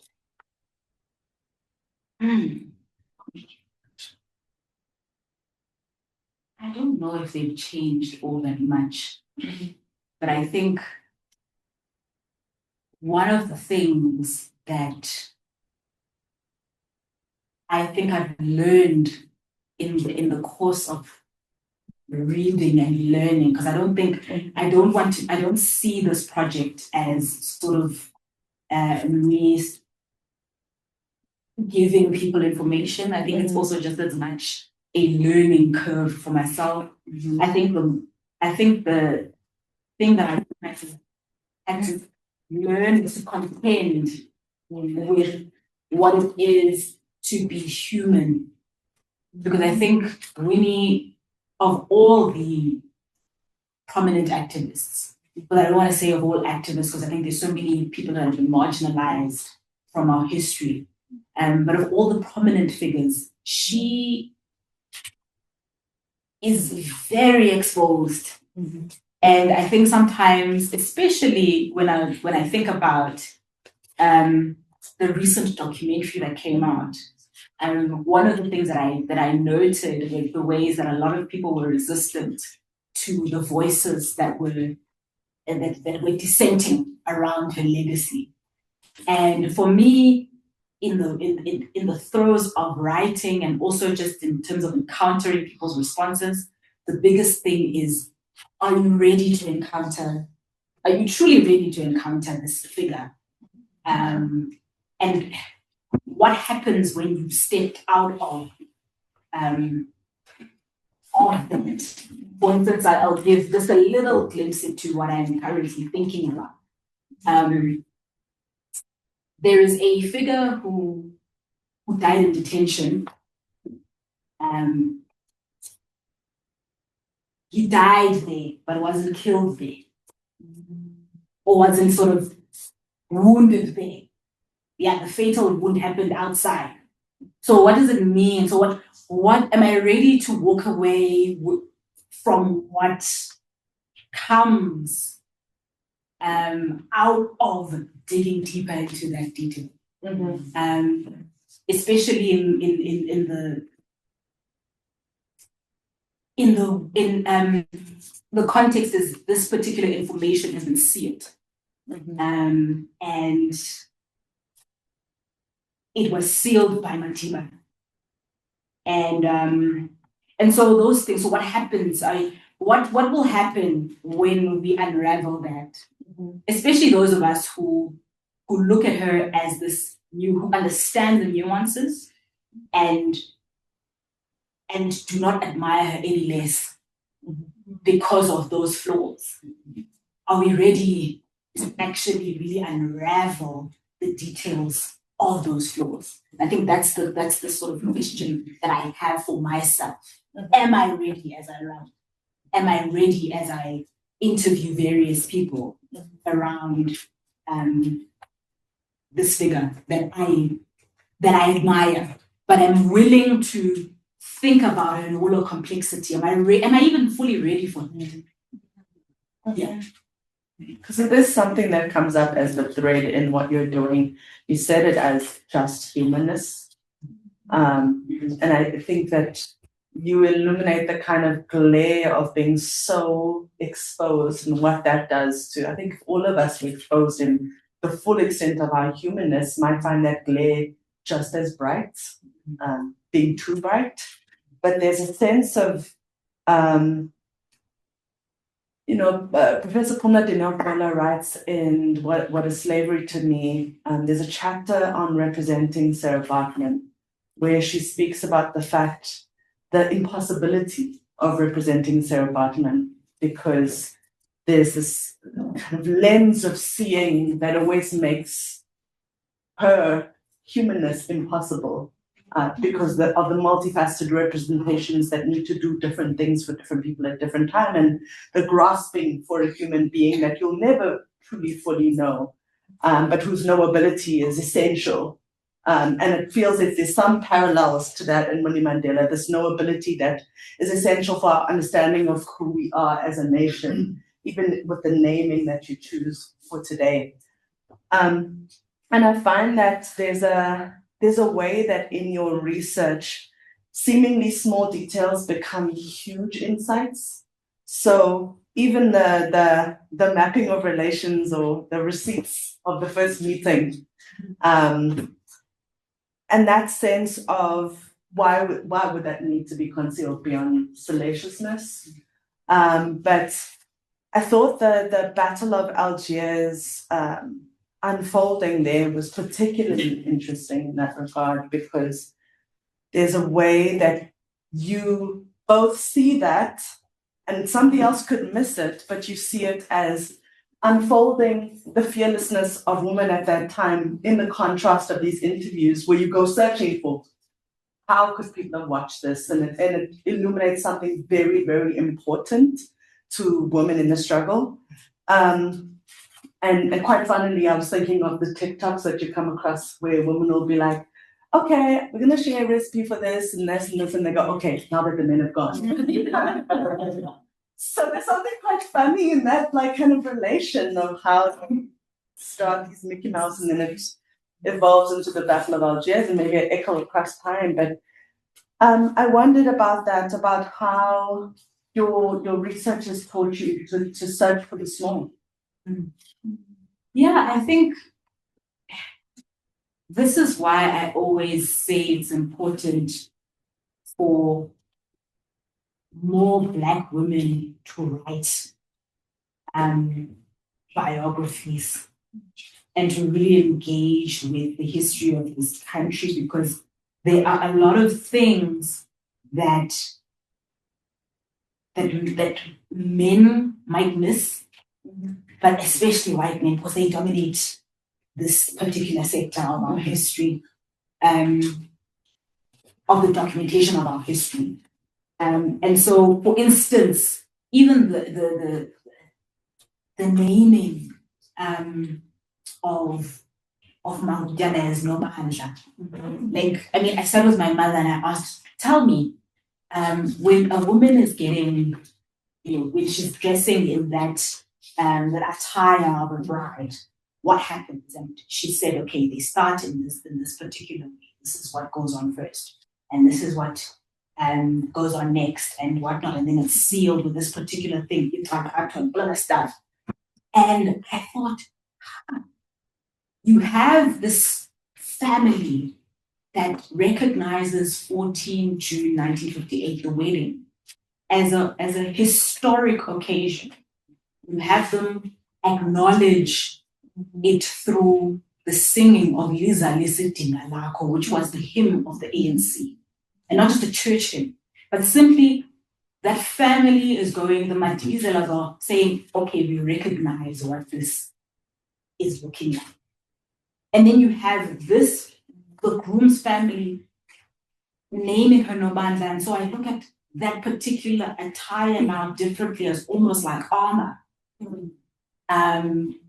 Everything as she's being, and I imagine what it is as she's being dressed in every little layer of that clothing that indicates that you are now a wife and you are inducted into this family and you ought to move the way everybody moves. You know, the recent book, Nelson and Winnie, when it speaks about Zikhona Madikizela's speech as almost a curse, you know, Madikizela says, your marriage is not going to be easy because you're married to someone already married to the throne. And so if you are going, so if your husband is a wizard, you must be a witch. This is something that we know a lot in African cultures. The family will say, now that you are part of us, whatever we do, you must do. If you see that Doba hopping on it, you better act on it. And so that that moment, Nobandla is acting accordingly. But also the family, like I said, for me, that name represents, in naming her Nobandla, the one who is of the people, or the mother of the people. In naming her, that family said, now this is how our son will be canonized forever. It is through her that his name will forever echo. And those little things, you can't know that and fully appreciate that if you're not Black. Yeah. And that's why I always believe we need more Black women who understand those nuances and think a little deeper beyond how maybe a style of dress might be seen as oppressive and whatnot, as silencing. And think about the ways that women started to subvert that.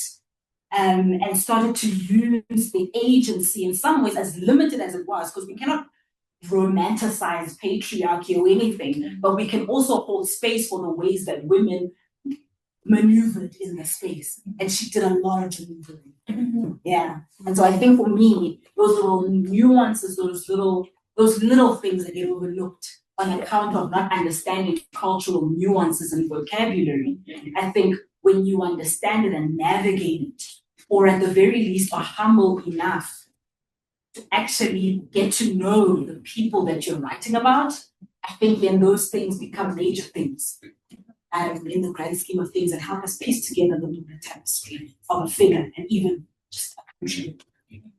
Even understanding the difference with different forms of people who seem as one people, closer people. But you know, these people are not all closer. There's some closer, there's some Bono people, there's some Tembu people, there's different people within a group who have different kinds of relations to each other. But I think you start to illuminate the ways that, I think sometimes when we think of history, like the discipline, we think of it as those outside of it. I will say someone outside of it is a kind of dealing with facts, a kind of scientific dealing with facts that doesn't have an interpretive lens, that then maneuvers those facts towards an understanding of what and who we are and a moment in time. And it's the small details that sometimes illuminate those things, or even understanding, as you withheld from us with the social work, but an understanding of how that social work experience, and I appreciate your mapping of even Winnie through the people that she mentions and knows. So if you know, okay, Dr. Brigadia Bam is somebody really important in relation to Winnie, I need to fully understand that relationship to understand how it shapes her, or understand small things like how she maneuvers through the social work system and learns those bread and butter issues that you point to, then you don't understand who she becomes. Because I think what people do a lot of the time is they point to particular moments in history. Okay, this happens, then that happens, then that happens. Not what does somebody learn during that time with that helping hands, or how does the experience of going into someone's home with no food kind of shape how she understands what social work can do to multiple angles. And I think you are, kind of really open to a real deep feminist insight of willing to reckon with complexity, even when it might break your own heart. which I think you challenge us to do. So I'm always just more excited for this book. But I wanted to ask, you said something quite important about her standing apart, and that not being kind of polarizing, standing apart, but who do we see if we see her illuminated for herself? And I wanted to ask who you've discovered. I don't know if I can answer that question yet. Yeah, who I've discovered. I don't know if I can answer that question yet. I think I'll probably answer that question At the book launch. I think at the end of writing. Yeah. Like I think I don't know if I'll ever discover. There's also that, because I think there's I think one of the things that that you see with her is there's just some things you just will never find out. And yeah, she's made it such that that is the case. I mean, for instance, her former PA also told me that there's a series of correspondence that he and Madiba had post their divorce that are somewhere in Cape Town. She just handed them over to someone. And so I don't know if we'll ever see those. And I think it's part of how she consistently sort of keeps certain things here and there and there. And it's remarkable that some of those people have been trustworthy to begin with. I think that's a very special thing because, for instance, when I had started writing about Mabeka, and I went to the Wits papers and just simply to ask if there might be anything. It was just simply a shot in the dark. And they said to me, we might have the pathology report with us, but we cannot let you see it, understandably so, from a family. You would need to have written permission because someone attempted to auction off Steve Biko's pathology report a couple of years ago. I mean, that level of violation and lack of care and consideration.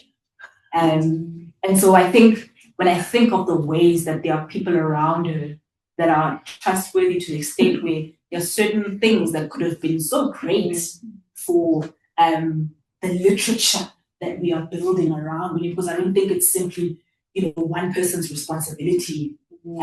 Because then you'll never fully know the figure if one person writes a book and that's that. I think it's important for there to be constant interventions that help us think about. So I don't know if I'll fully ever know, but I think I expect to know at least one little thing that will be a piece in the bigger puzzle around the archiving of this very towering thing. Well, you've definitely assured that we're all going to be at the book launch. But I wanted to open up to all of you because I'm sure there are some questions that you have in the audience. Beginning, everyone's always shy. Thank you. Hi everyone. So I'm thinking a lot, and I hope I can be clear because I can speak in English after 7. So one of the things that now I'm very much aware of, I work in the psychology department. I teach psychology. And so now, when one of the things that just came at me was the social work bit, right? And I'm constantly just thinking about something that you mentioned. I don't know if you would be able to, or you would want to expand on now.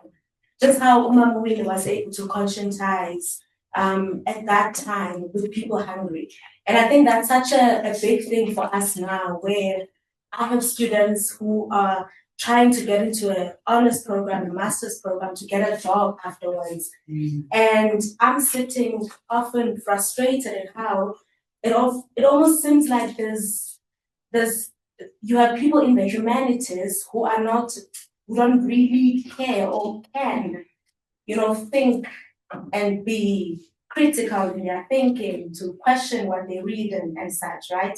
Or to want to engage in scholarship that is more decolonial within psychology. So to even want to read 491 Days by Mama Winnie as a psychology student seems like I'm stepping outside of the discipline.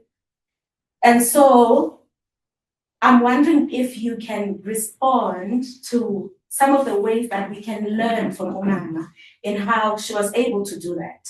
And perhaps teachers, scholars, whoever is in some authority would be able to share the same to get even students or even young people younger than us to want to question, to want to critique, to want to watch the documentary and not end there, but to have conversation without this, I need to get a job, what can I do to get more likes, to get more, there's just like a weird thing that's happening outside in society, right? That rubs against the academic, what we're trying to do in academia. And I'm not trying to, to bring the whole colonial hierarchy, but like, I don't know if this makes sense, but I really just sat with what you were saying about how she was able, even with bringing Umngusho to a tavern where Kwaban, to the people there, right? And I'm thinking, okay, some of the ways would be have food in my office, but then again, I'm sitting, with I had a lot of things happening while I was listening to Mama speak earlier about women's experiences in academia and how often we sacrifice ourselves. It's often Black women who do decolonial scholarship, even though we are the ones who get silenced, who are not cited, and. So how do you do this work without necessarily becoming Nomadabi myself? Being protected in some way. You have one more before we close this round. Thank you, ma'am. Absolutely, thank you. But I just so appreciate the lens of history that you are casting through Umamuin. And it just reminds me what struck me reading over Beauty of the Heart. Yes, on Monday. As well as just fishing around for other women in history. And this emphasis, not only on church and Thursday and home and so on, is kind of a mobilizing thing. But the whole thing around fixing the food, but also actually mobilizing at the same time. The whole thing of building a holistic a human being to a point where we sometimes often criticize them as well for creating conservative women. But at the same time, they were using groups, they were community-centered in their mobilization for change, not just system-centered. This is the difference that I often blame Black men for doing when they do anything, whether it's history or whether it is fixing things at a professional level. They become system-orientated so much that they shun the human-centered, labor-intensive things that you emphasize through social work and whatnot that women could bring. And this is my bitterness about fewer women counselors, about the manner in which, for example, certain provinces, they are angry at women principals to a point of violence and even killings. And there is something about a society, in our society, that could learn from projecting history the way that you are projecting as a legitimate form of also projecting it. Whether it's IK excellence or we call it whatever. But I'm really, I just enjoyed this. Yeah. I'm going to take this one. This is more sort of a comment also to add on what Professor Sithole was saying. I think in the detailing as well, something you mentioned when speaking up there, I'm so reminded, funny enough, of writings I came across by Susan Andred, who argued, speaking of the fact that Winnie brought all to socialize. And Susan Andred, in her writing on the national rich small, is posing an argument that women can turn. Why are we seeing such settings like bringing social, which is such a womanly, motherly tendency? Why do we see it as sort of apolitical, something that can't create some sort of movement? Right, and I'm so reminded of that because she then goes on to speak of Black writers, women writers, calling on women writers to or fighting rather for women writers and saying they hold a place, even though they could be at the time writing of their setting, which is a domestic setting, which was then at the time seen as some sort of apolitical way of writing. She then says, but who says that's apolitical? Who says we can't change in these motherly or domestic features that we bring onto the table? I thought I should. Yes, I thought I should just mention that and also just throw back to what you were saying, Professor Sithole. What really is empowerment then? That's a question you ask yourself. Really, it touched me. Yeah. Yeah.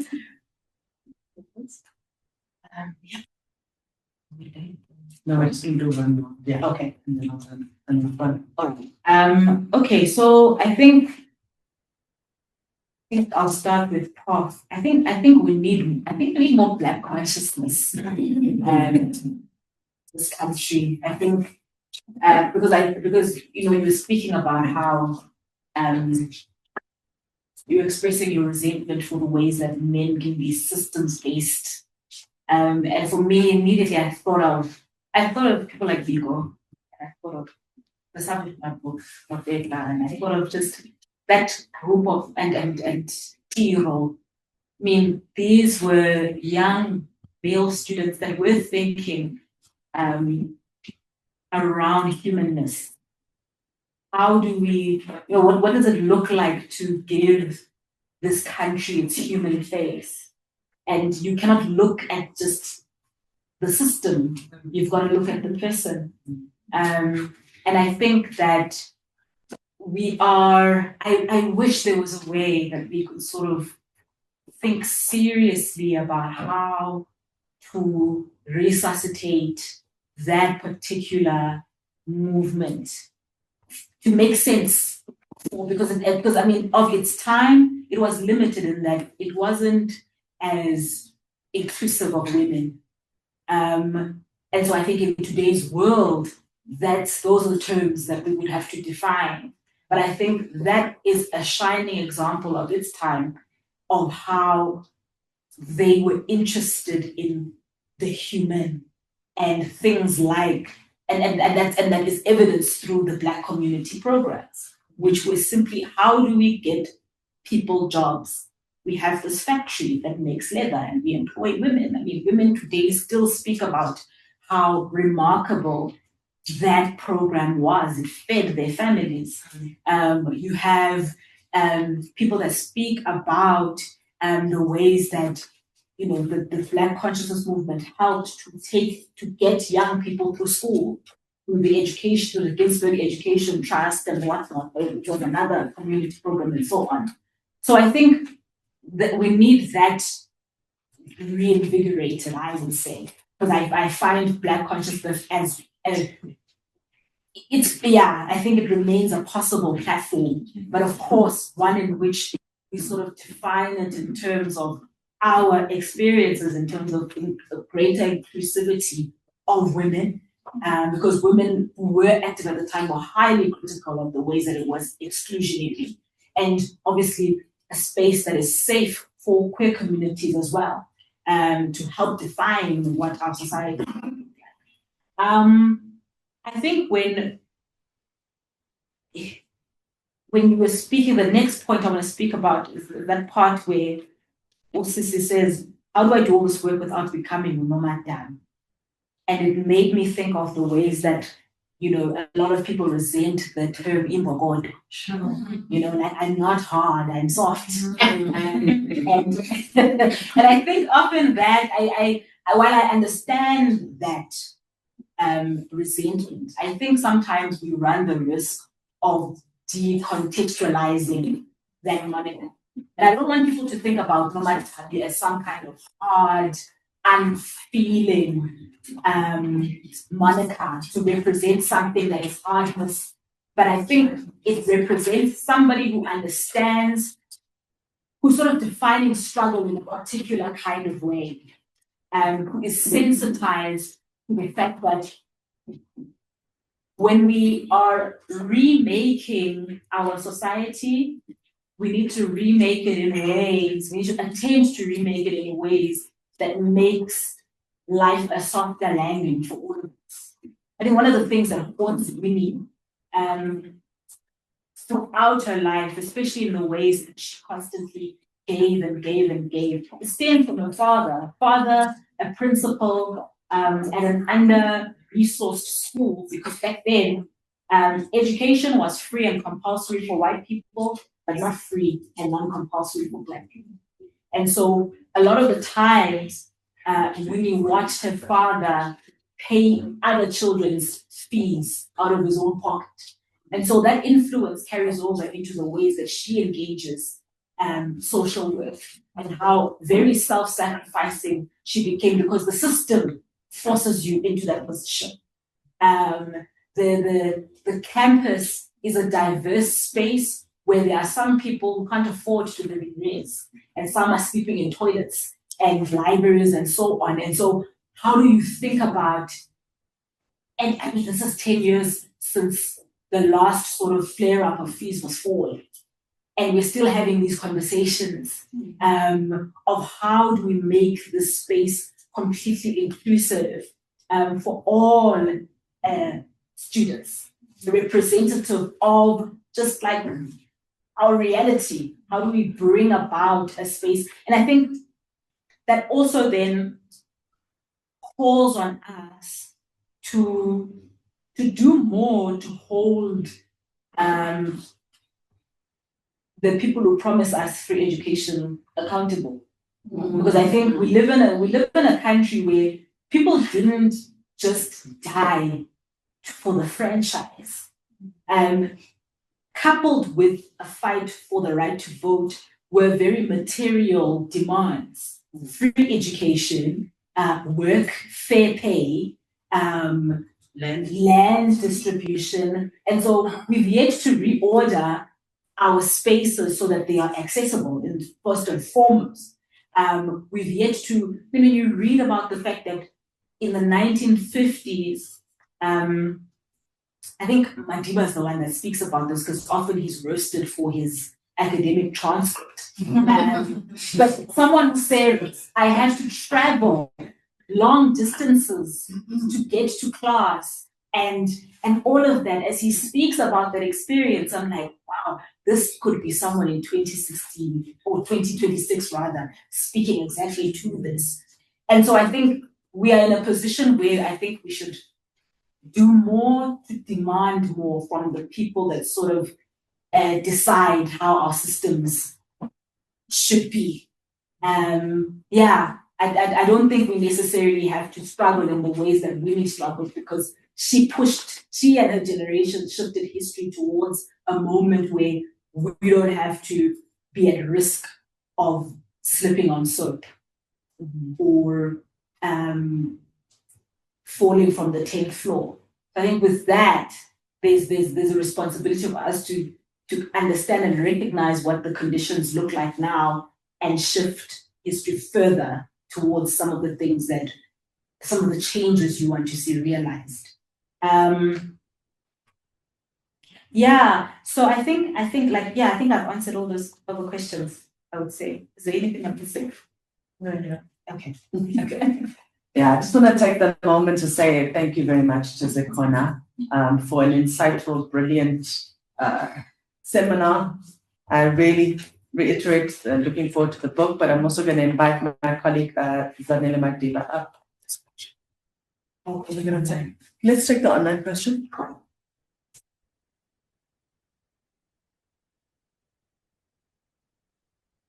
Since you may unmute yourself.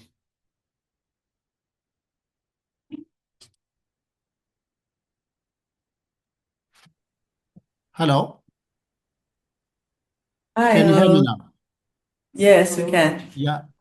Thank you very much. I'm sorry to take your closing time. I thought you'll consider us online. I thought ask you didn't slip in quickly. Yes, very quickly. My question is around the approach and the weight that is carried throughout this project, Mama Winnie's story. But I would like Zikhona to comparatively, if you may, the weight and the approach of the work on Ntate Mohapi and the work on Mama Winnie, considering the fact that they come from from different political ideologies. Second to that is that Ntate Mapetla had gone virtually unknown for many years. If you may you kindly talk on the approach and the weight comparatively of these two projects, while I understand at the same time that Mama Winnie's story is work in progress. Thank you. Thank you. Okay, so it was actually while I was doing my master's that I read Dr. Mamphela Rampela's text, Political Widowhood in South Africa, that I encountered Mabetla for the first time. And in that text, I encounter Mabetla through Nohle Mohapi, Mabetla's widow. Because Dr. Rampela says, you have Winnie, this woman who is a mother of two daughters, and you have Nohle, also a woman, an activist as well in her own right, and a mother of two daughters. Except Nohle is not just a political widow, she's a literal widow. And yet we don't really know the story of how she came to be a widow and her own quest to get justice for her husband. So for me, the work I did around Mabetla exists side by side with the work that I am doing, that I've been doing on Mama Winnie. And of course, Mabetla is a lesser known figure, which is ironic because in a world that glorifies firsts, it's interesting that he was sort of disappeared for the most part, except for those who knew him closely and are very interested and tapped into Black consciousness historiography. But I think that's sort of like the comparative weight, if you will. It was in doing, and like I said, you know, when I look at Winnie, she constantly brings other women to the fore of her own life's work and contribution. But through that particular encounter of the Mohapi family, I started to understand Winnie almost as a window to these hidden histories.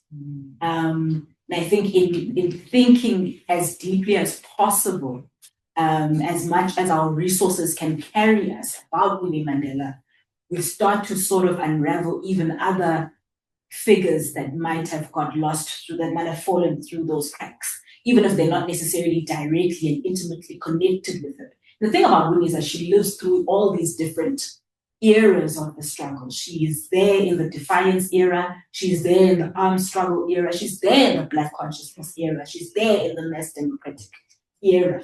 And I think when we engage meaningfully with her life and legacy through that political lens and understanding her as a full political figure, then I think it allows us an opportunity to get tapped into some of the lesser known figures that tend to be erased from our mainstream history. And this is why I want to reiterate that we need more Black women, more Black people writing about our figures, because one of the things that I came to understand about being a historian is that you kind of join an elite circle of people who decide what is remembered and what is not. And I think the more of us who get in to these spaces, even if you're not necessarily a historian, but just by virtue of doing the work of documenting a space around you, of keeping alive a certain oral history, of writing it and documenting it, I think you do a lot to weave together this very broad and nuanced and highly detailed history that often goes ignored or reduced to sort of the more simple or to sort of the bigger meaning of our liberation movement. Thank you so much for that wonderful question online to draw together Zikhona's two book projects. And thank you again, Zikhona, but I'm going to let my colleague Zanele do the official thank you.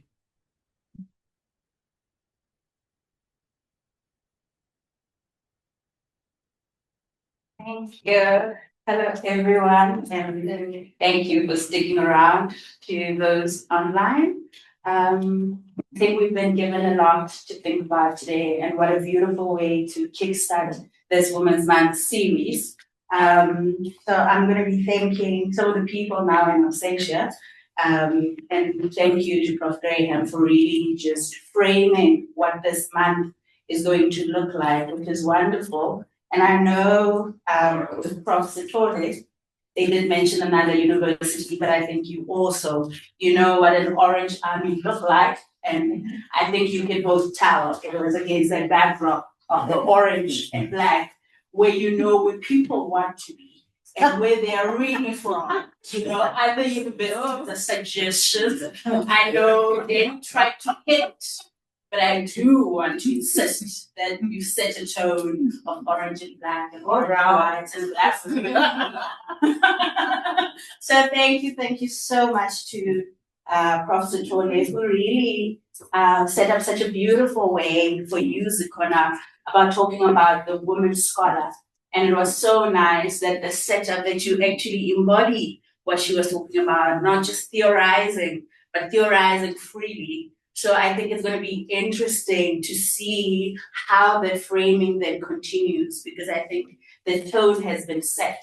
So we will be very upset if it drops, because I think the bar is being so lovely. So there is a lot that needs to be going out. But so I think what was really important was just affirming the kind of work we need to be doing and how important that is.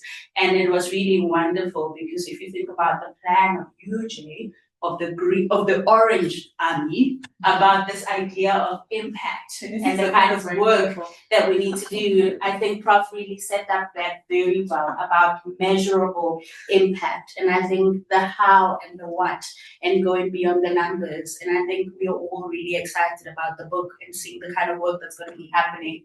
So I want to say thank you to you and to Prof. Sithole in absentia, and to Prof. Victoria Graham in absentia, and really that kind of tone that's going to define what this women's series looks like. So there is quite a lot that's going to be happening this month. On Monday, there's the Women's Festival that's going to be happening at BCC, and then there's an event also on the 11th and also on the 13th. So if you could go online and see the kind of event that we are going to be doing throughout the month, I think there's going to be really some delicious programming that theorizes both from scholars, writers, across board, the type of women that you were talking about, and also this mapping around this timeline where we can all see ourselves, which is so beautiful, because I think academia struggled from this idea of being accessible. And it was so wonderful to listen to women who are so accessible, storytelling, and really about the humanness, not only about the humanness of the people that you're talking about, but the humanness of the people online and in this room, and about the kind of important work that women do. So thank you so much to you, to Professor Sithole in absentia, and to the people online and to the people in this room who've waited. It looks like I'm also going to get a picture moment. So it looks like I'm just going to put people on Hannah. So I'm not going to tell you what's inside because people who leave early, you know, we put some extra things for the people who stay. So we have an extra gift. Yeah. Thank you so much. Thank you.